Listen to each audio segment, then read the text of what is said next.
Hello, this is Riding with Ree. Welcome back to my channel, or welcome if you are new here. Today I'm going to share with you a dressage lesson on my 5-year-old horse with Melissa Beer, who is an international dressage rider. I'm currently competing at intro and riding at prelim, and there are 3 things that today's lesson is going to focus on that you may find useful. The first is establishing a good contact and connection at the beginning of the ride. This is something that I've been struggling a little bit with Harley, is like getting him after we've done our kind of warm up to connect with me in the rein and finding that balance between too much and too little, etc. We're then going to go through the Intro B dressage test, and then we're going to talk about how to establish a good contact when you're doing free walk on a long rein, which is also something that I've struggled with Harley more recently in preparation for our dressage competition. If you haven't seen it yet, I also took Harley to arena hire for the first time, so if you want to see how we tackled a brand new space with my coach and hear more from her, then you can watch that video up here. Otherwise, let's dive in with Melissa. So a rather exciting update to my equipment. You will notice that the quality of my riding footage looks much better this week. If you have been watching my content for a while, I have invested in a Pivo Max, which means that I can basically film like I would with my Pivo with a phone, but I can do it with my camera. So this was the first time that I'd actually filmed an entire session with that. So I hope that it means that you can see a little bit better and the quality is just a little bit better in general. So as you can see, I'm just walking around on a long rein at the moment. This is the first time that Melissa has met Harley. She taught me on Woody a couple of times. She's a really fabulous teacher. So we're sticking to our warm-up routine, which is to start on really long reins. I've talked a lot about in sort of short form content around having a warm-up system, and we're beginning to find ours with Harley. So started with that and then slowly took up the rein, and we talked a little bit about what we're doing and my goals for the session.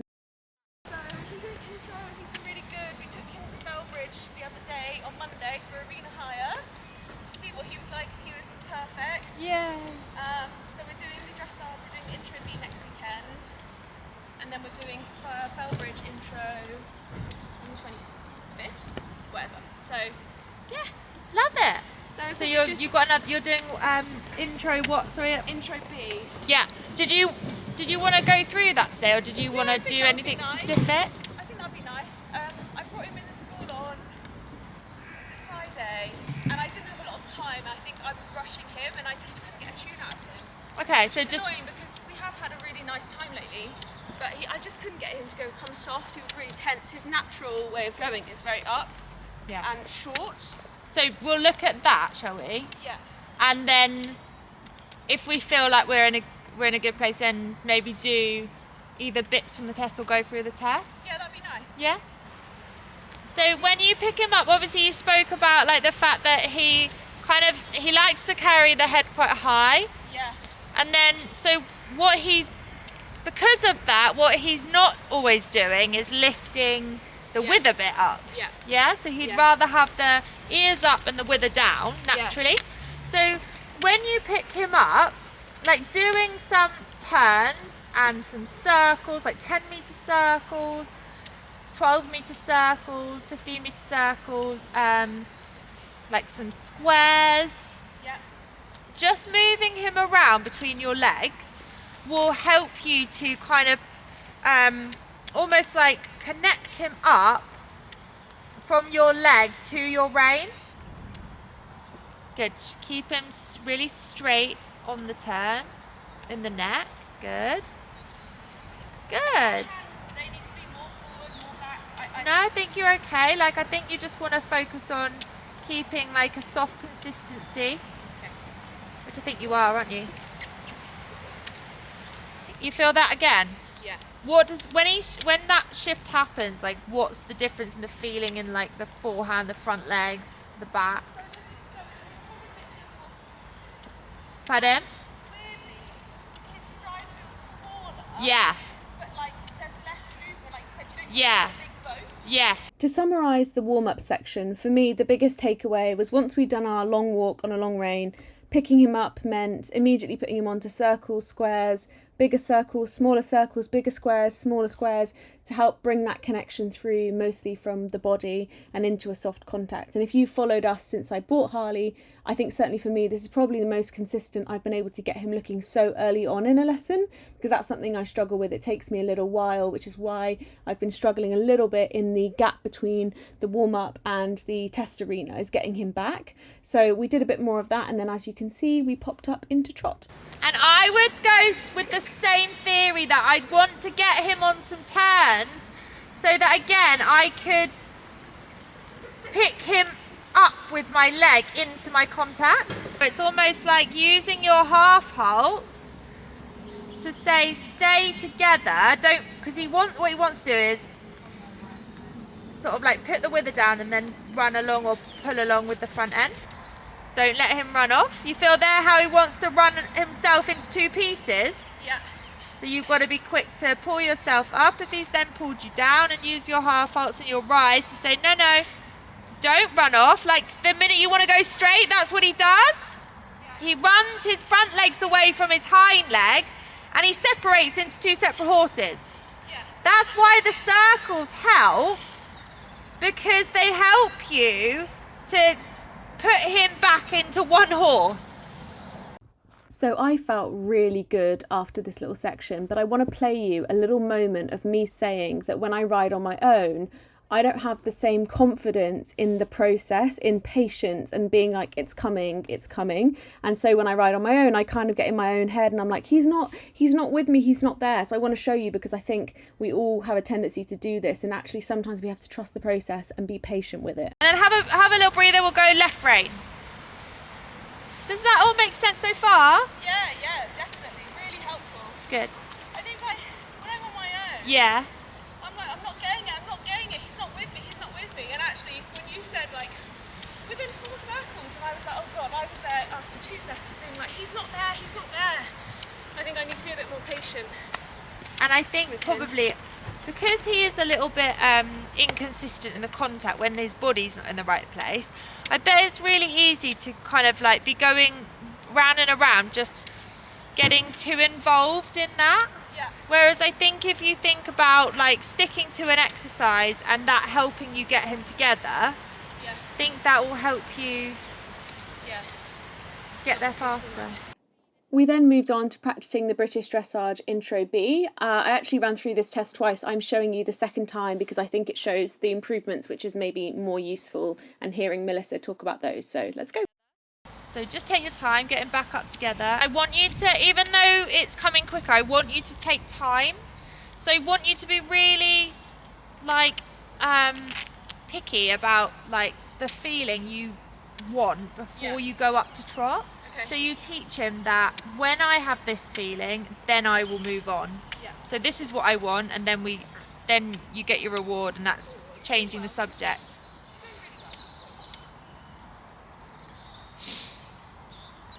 Yeah, there, do you feel that? Yeah, that was better. Good. And then the next step is, can I keep that feeling to trot?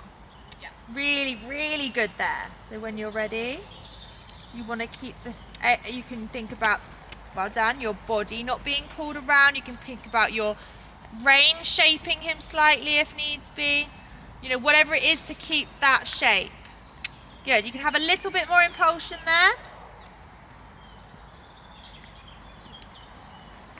That's it. There you go. A little bit more. So it's push, not speed.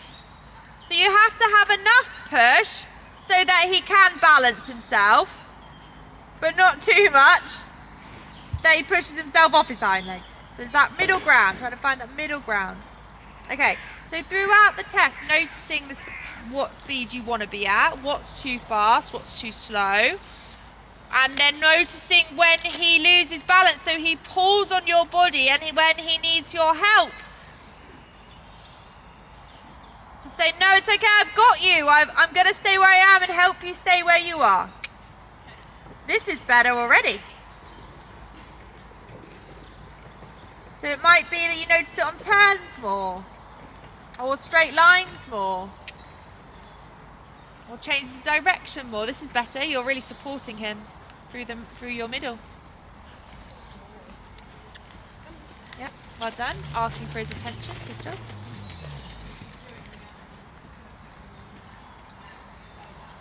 Good job.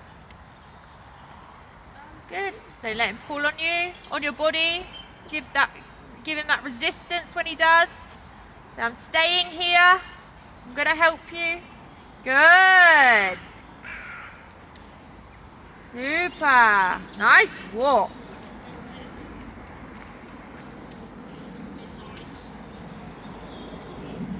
Yeah, I want to do the free walk with you in a minute.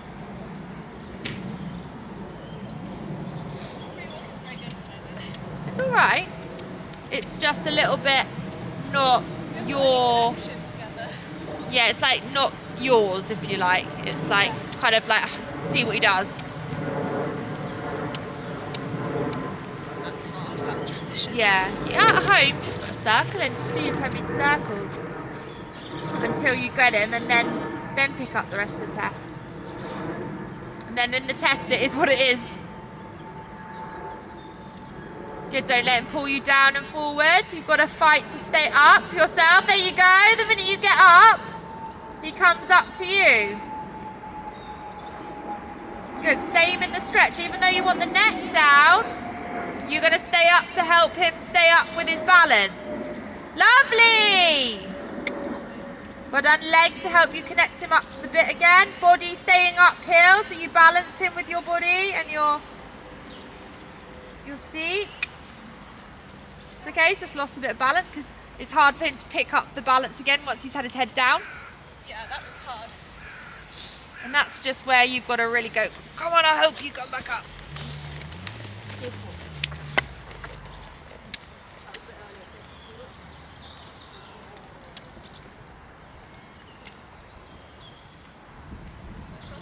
The walk connection's got a lot better. Yeah, so much better. Such a balance because I've been really worried I don't want to lose his lovely walk. And I'm like, oh, I don't want to shut it down, but I can't ride it how it is. Yeah, no, I don't think So I think you'll be fine. He's got such a good walk. I don't think you're going to lose the rhythm there at all. What does that look like? Good boy. Same thing. He goes just a little bit tucked back with the left foot. He's always square behind, and then the left foot just is always tucked behind. I wonder if that's me. I'm not really starting to sweat. Quite interesting that. 'Cause normally it'd be behind, isn't it?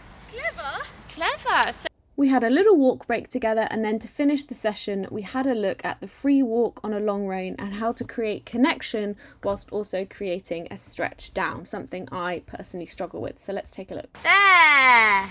Oh, stunning. Okay, now what you're going to do, at the moment you just give him the reins and he goes, "Ugh." Yeah. So you're going to go an inch longer and an inch lower. And if you need your circles, if you give him a bit more rein and he comes back at you, do a 10-meter circle so that you get the connection at that length. Yeah. Yeah? So you're almost there now. Keep doing your turn at that length until you feel him lift up and connect into that length of rein.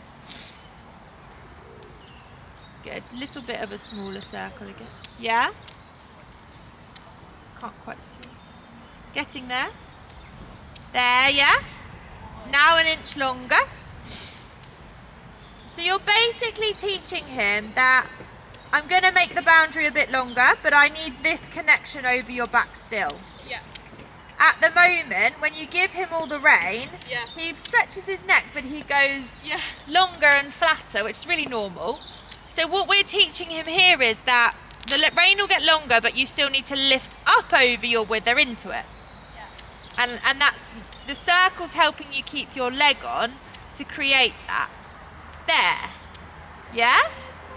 Well done. Now you're going to go up the rein again. So you're going to go slightly shorter, and then you're going to use your circle again to lift him back up into it.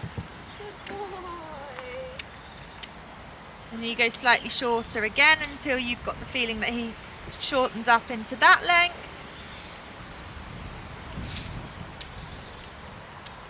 Well, this is a better pickup. And it's a better pickup because you didn't lose the connection when you put him down. Yeah. Yeah. So you've still got that golden thread running, Yes. whatever the rein length is. Yeah, you're so right. That is the problem, actually. Good, that'll do him, I reckon. Well, that is it for this week's video. I hope that you enjoyed a little insight into my most recent lesson. Coming up on the channel, we have a Intro B test in an actual dressage competition at home coming up early this month, and then we have our first ever dressage competition away from home at the end of this month, both of which should be really interesting. And then in March, you may remember that I interviewed Lewis Carrier, who's a dressage rider. You can watch that interview up here, but I'm also going to go to a clinic with him at Nodwood House with a friend of mine, and that's coming up at the end of March. So these are all things coming up on the channel. So if you haven't subscribed yet, do subscribe, and I'll see you soon. Bye for now.